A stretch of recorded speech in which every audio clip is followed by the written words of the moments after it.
अगं ताई, हे कसं झालं? त्यांना तू कशी काय दिसलीस? त्यांनी असं काय केलं ज्यामुळे त्यांना तू दिसलीस? मी दिसले? कुणाला? अगं नर्मदा आत्या, दामोदर काका, माया, अजित सगळेच खूप घाबरलेत. घाबरून इकडे तिकडे पळत होते. त्यांनी काय ते प्लॅन शीट का काहीतरी केलं आणि त्यांना तू दिसलीस. काय? मी दिसले त्यांना? हे बघ ताई, वेदाच्या बाबांना तेच सांगत होते की त्यांनी एका बाईचा आत्मा पाहिला. अगं पण मग मला कसं नाही कळलं? मला ना आता भीती वाटायला लागलाय. मंजिरीचं टेन्शन आहेच, त्यात हे काहीतरी वेगळंच घडतंय. मला ना समजतच नाहीये काही. मीरा,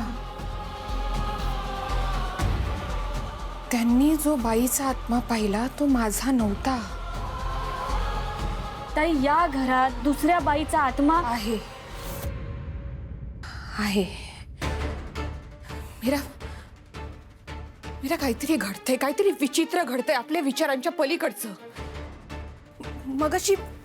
मगाशी मंजिरी आउट हाऊस कडे जात होती. मीही गेले तिच्या मागे आणि आम्ही बोलत असताना अचानक खूप वारा सुटला. अगं सगळं वातावरण बदललं आणि मंजिरी घाबरली.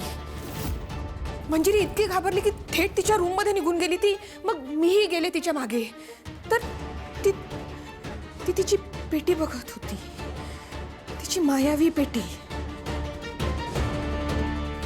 त्यात तिने काही कवड्या ठेवल्या होत्या आणि ती पेटी बघून ती आणखी घाबरली. एकटीच काहीतरी बडबडत होती की तिने कोणाचा तरी आत्मा त्यात कैद केला होता आणि आता तो आत्मा कवडीतून बाहेर पडलाय.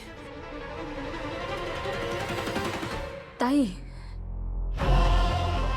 याचाच अर्थ माया आणि बाकी सगळ्यांनी तुला नाही पाहिलंय, मंजिरीने कैद केलेल्या आत्म्याला पाहिलंय.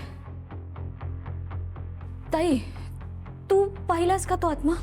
नाही, मी तो आत्मा नाही पाहिला मीरा. पण मंजिरी सतत एका नावाचा उल्लेख करत होती. कुठलं ना? देवयानी.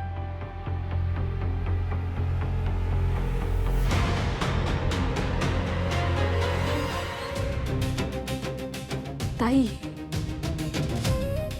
तू नक्की हेच नाव ऐकलं ना? हो, देवयानी.